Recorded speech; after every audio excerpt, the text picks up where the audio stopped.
வணக்கம். தற்போது உள்ளூராட்சி தேர்தல் சூடு பிடித்த உள்ளூராட்சி தேர்தலுக்கான ஆரம்ப கட்ட செயற்பாடுகள் நடைபெற்று கொண்டிருக்கின்றன. அதாவது உள்ளூராட்சி தேர்தலில் போட்டியிடுகின்றவர்கள் அவற்றுக்கான கட்டுப்பணங்களை யாழ் செயலகத்தில் அதற்கென ஒதுக்கப்பட்ட தேர்தல் கட்டுப்பணம் செலுத்தும் இடத்துல கட்டுப்பணங்களை கட்டி கொண்டிருக்கின்றார்கள். இந்த ரீதியில் அர்ச்சுனா ராமநாதன் அவர்களுடைய குழுவினரும் இந்த கட்டுப்பணத்தை கட்டி கொண்டிருக்கின்றார்கள். எனவே யாழ்ப்பாணத்தில் வடக்கு கிழக்கு முழுவதும் அர்ச்சுனா ராமநாதன் அவர்கள் இந்த முறை போட்டியிடுவதாக கூறப்படுகின்றது. பல்வேறு வடக்கு கிழக்கு முழுவதும் உள்ள உள்ளூராட்சி சபைகளில் அர்ச்சுனா ராமநாதனும் அவருடைய ஆதரவாளர்களும் இந்த முறை அதாவது தேர்தல் களத்தில் நிற்கின்றார்கள். உள்ளூராட்சி தேர்தல் களத்தில் நிற்கின்றார்கள். அதற்கான அனைத்து வேலைகளும் அர்ச்சுனா ராமநாதன் அவர்கள் செய்து வருகின்றார் என்று சொல்லி கூறப்படுகின்றது. இதன் பின்னணியில் நேற்றைய தினம் அர்ச்சுனா ராமநாதன் அவர்கள் ஊடகங்களின் முன் கருத்து தெரிவித்திருக்கின்றார். அந்த கருத்துக்களின் சாராம்சத்தை நாங்கள் சற்று பார்ப்போம். அர்ச்சுனா ராமநாதன் அவர்கள் தான் கட்டுப்பணம் செலுத்திய உள்ளூராட்சி மன்றங்கள் பற்றிய கருத்துக்களை கூறுகின்றார். அதாவது அவர் நேற்று 5 உள்ளூராட்சி மன்றங்களுக்கு கட்டுப்பணம் செலுத்தியிருக்கின்றோம். அதே போல் இன்று 6 உள்ளூராட்சி மன்றங்களுக்கு கட்டுப்பணம் செலுத்தியிருக்கின்றோம். மொத்தமாக 11 உள்ளூராட்சி மன்றங்களுக்கு கட்டுப்பணம் செலுத்தியிருக்கின்றோம். இதில் வேலணை, ஊர்காவத்துறை, நெடுந்தீவு, காரைநகர் ஆகியன நாங்கள் தவற விட்டிருக்கின்றோம். அவற்றுக்கான கட்டுப்பணங்களும் கட்டுப்படும். இதனை இன்னொரு நாள் நாங்கள் கட்டுவோம். அத்துடன் வலிகாமம் தெற்கு, மேற்கு இன்னமும் அந்த கட்டுப்பணம் செலுத்தப்படவில்லை. கட்டுப்பணம் இன்னமும் அதனை பிறிதொரு தினத்தில் நாங்கள் கட்டுவதற்கான நடவடிக்கைகளை எடுத்து வருகின்றோம்.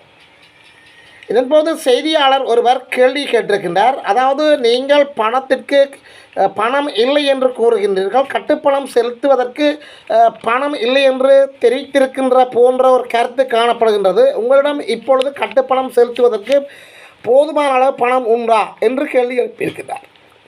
அர்ச்சுனா ராமநாதன் தன்னுடைய கையில் கொண்டு வந்த ஒரு பையை தூக்கி காட்டி சிரித்தபடி கூறுகின்றார், இதோ இருக்கிறது என்று சொல்லி கூறுகின்றார்.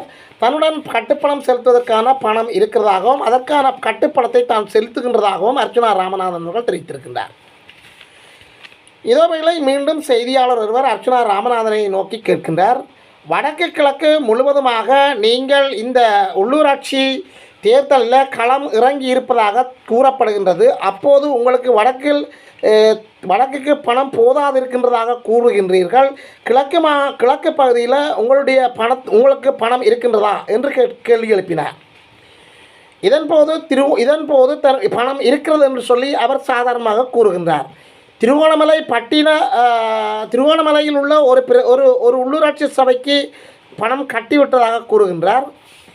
புதுக்குடியிருப்புக்கு இன்று நாங்கள் போகின்றோம். அங்கு மொத்தம் 4 உள்ளூராட்சி சபைகள் காணப்படுகின்றது என்று சொல்லி கூறுகின்றார். புதுக்குடியிருப்பில் மொத்தம் 4, எனவே அவற்றுக்கான உள்ளூராட்சி பணத்தை இன்று அநேகமாக நாங்கள் கட்டிவிடுவோம் என்று கூறுகின்றார். இதைவிட வவுனியாவில் 5 அந்த 5 உள்ளூராட்சி சபைகளில் 3 உள்ளூராட்சி சபைகளுக்கான பணம் கட்டிவிடப்பட்டிருக்கிறதாகவும் ஏனைய 2 உள்ளூராட்சி சபைகளுக்கான கட்டுப்பணம் இனித்தான் செலுத்தப் போவதாகவும் அர்ச்சுனா ராமநாதன் அவர்கள் தெரிவிக்கின்றார். இதன்போது செய்தியாளர் ஒருவர் நாட்டினுடைய அரசியல் சம்பந்தமான ஒரு கேள்வியை முன்வைக்கின்றார். அதாவது பட்டியலந்தை சம்பந்தமான தற்போது சூடுபிடித்திருக்கின்றது. அது சம்பந்தமான அறிக்கை பாராளுமன்றத்தில் சமர்ப்பிக்கப்பட்டிருக்கிறது.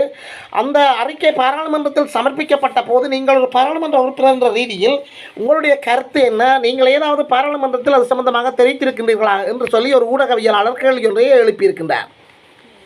ஆம், நான் அது பற்றி அங்கே பேசியிருக்கின்றேன். நான் முழுமையான ஒரு முழு நரி என்று சொல்லி பேசியிருக்கின்றேன். அதாவது குள்ளநரி என்று சொல்லுகின்ற ஒருவரை பற்றி பேசியிருக்கின்றேன். அறிக்கை தொடர்பாக நான் பேசியிருக்கின்றேன். அங்கு சிங்களம், தமிழ், ஆங்கிலம் என்கின்ற 3 மொழிகளில் அந்த அறிக்கைகள் வெளியிடப்படும். எனவே அது சம்பந்தமாக நான் மேலும் கருத்து கூறுவதாக இருந்தால் இது ஒரு அரசியல் சம்பந்தப்பட்ட பிரச்சனை. எனவே இது கொஞ்சம் சிக்கலாகத்தான் இருக்கும். போக போக அவற்றினுடைய தன்மைகள் வெளியில் வரும் என்று சொல்லி அர்ச்சுனா ராமநாதன் அவர்கள் அந்த கருத்துக்கான பதிலை கூறுகின்றார். ஊடகவியலாளருடைய அடுத்த கேள்வி கேட்கின்றார். அதாவது மாநகர சபை கடந்த கால முதல்வருக்கும் உங்களுடைய முதல்வருக்கும் இடையில் எந்த விதமான வித்தியாசங்கள் இருக்கும்? உங்களுடைய சார்பில் ஒருவர் போட்டியிடுகின்றார், அவருடைய பெயரை நீங்கள் குறிப்பிட்டிருந்திருக்கின்றீர்கள். எனவே உங்களுடைய மாநகர சபை முதல்வர் வெற்றி பெற்றால் உங்களுக்கும் ஏற்கனவே இருந்த மாநகர சபை மாநகர சபை அதிகாரிக்கும் இடையிலான வேறுபாடு என்ன என்று சொல்லி ஊடகவியலாளர் கேள்வி எழுப்பியிருக்கின்றார். இதற்கு பதிலளித்த அர்ச்சுனா ராமநாதன் அவர்கள், கடந்த காலங்களில் மாநகர சபையில் என்ன நடக்கிறது, ஏது நடக்கிறது என்ற தகவல்கள் எதுவுமே வெளியுலகுக்கு தெரியாது. உண்மையில் காசு எவ்வளவு வருகின்றது, அங்கே எங்கே எவ்வளவு செலவழிக்கப்படுகின்றது, எங்கே போகிறது என்ற சம்பவங்கள் எதுவும் தெரியாது. ஆனால் எமது மாநகர சபையில் பிரதேச சபையிலேயோ சபைகளில் நடக்கின்ற அனைத்து மீட்டிங்கிலிருந்து லைஃபில் வெளியில் விடப்படும். அனைவரும் அங்கு நடக்கின்ற அனைத்து விடயங்களும் தங்களுடைய கண்களால் பார்த்து விளங்கிக் கொள்வார்கள். மாநகர சபை சம்பந்தமான பூரணமான தெளிவு மக்களுக்கு வெளிப்படுத்தப்படும்.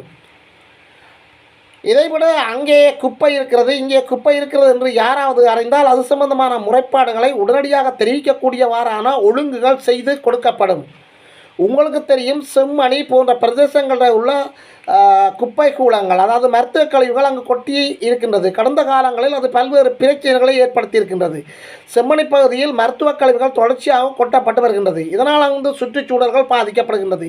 இவற்றுக்கான மாற்று ஒழுங்குகள் எங்களால் செய்து வைக்கப்படும் என்று சொல்லி அர்ச்சுனா ராமநாதன் அவர்கள் செய்ய சொல்கின்றார். இதைவிட யாழ்ப்பாணத்தில் உள்ள அனைத்து பிரதேசங்களிலும் கிளீன் பண்ணப்படும் என்று சொல்கின்றார். நீங்கள் கொழும்புக்கு சென்றிருக்கின்றீர்களா? கொழும்பு பகுதியில் எவ்வாறான நகரசபை செயற்பாடுகள் அங்கு காணப்படுகிறது மாநகர சபை? அதே போன்ற கொழும்பில் நீங்கள் வீதிகளில் எங்கும் ஒரு செப்பின் பேக்கையோ ஒரு கடதாசி பேப்பரையோ காண முடியாது.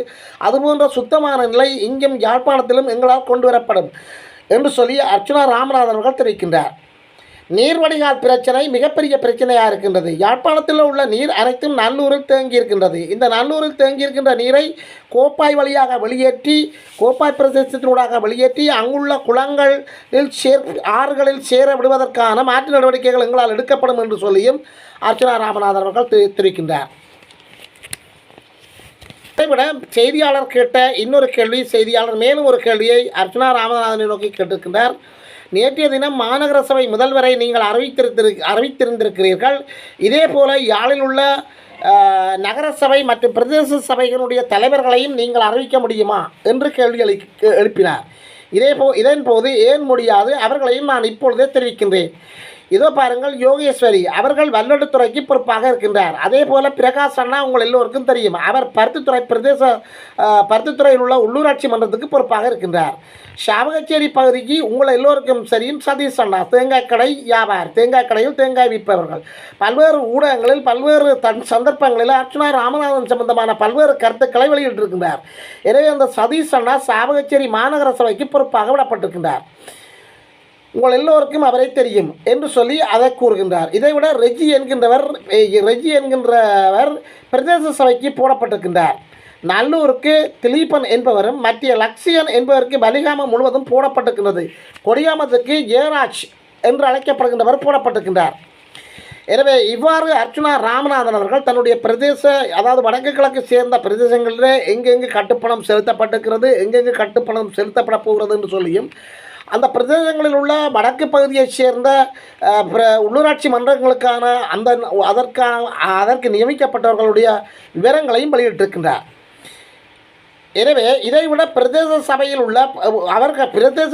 உள்ள உள்ளூராட்சி சபைகளில் உள்ள அனைவருக்கும் நான் வகுப்படுப்பேன் என்று சொல்லியும், ஹாஸ்பிட்டல் மேனேஜ்மெண்ட் தெரிஞ்ச எனக்கு எல்லாம் தெரியும் என்று சொல்லியும், அவர்கள் அனைவருக்கும் நான் அது சம்பந்தமான வகுப்புகளை எடுப்பேன் என்று சொல்லியும், அந்த சிஸ்டம் என்னிடம் இருக்கிறது என்று சொல்லியும் அர்ச்சுனா ராமநாதன் அவர்கள் கருத்தை வெளியிட்டிருக்கின்றார். இங்கு சிறப்பான அம்சம் யாதன் என்று சொன்னில், தேங்காய் கடையில் தேங்காய் விற்று கொண்டிருந்த, அதாவது சாவகச்சேரி பகுதியில் தேங்காய் கடையில் தேங்காய் விற்று கொண்டிருந்த ஒரு கால் பாதிக்கப்பட்ட முன்னாள் போராளி அவர்தான் இந்த சதீஷ் அண்ணா என்பவர். அவர் சாவகச்சேரி மாநகர சபைக்கு போடப்பட்டிருக்கின்றார் பொறுப்பாக. எனவே இவர் உள்ளூராட்சி தேர்தலில் அதிகூடிய வாக்குகளை பெற்று சாவகச்சேரி மாநகர சபைக்கு தெரிவாவார். அநேகமாக இந்த உள்ளூராட்சி சபை தேர்தலில் பல போராளிகள் அர்ச்சுனா ராமநாதனுடன் இணைந்து செயற்படுவதை காணக்கூடியதாக இருக்கின்றது.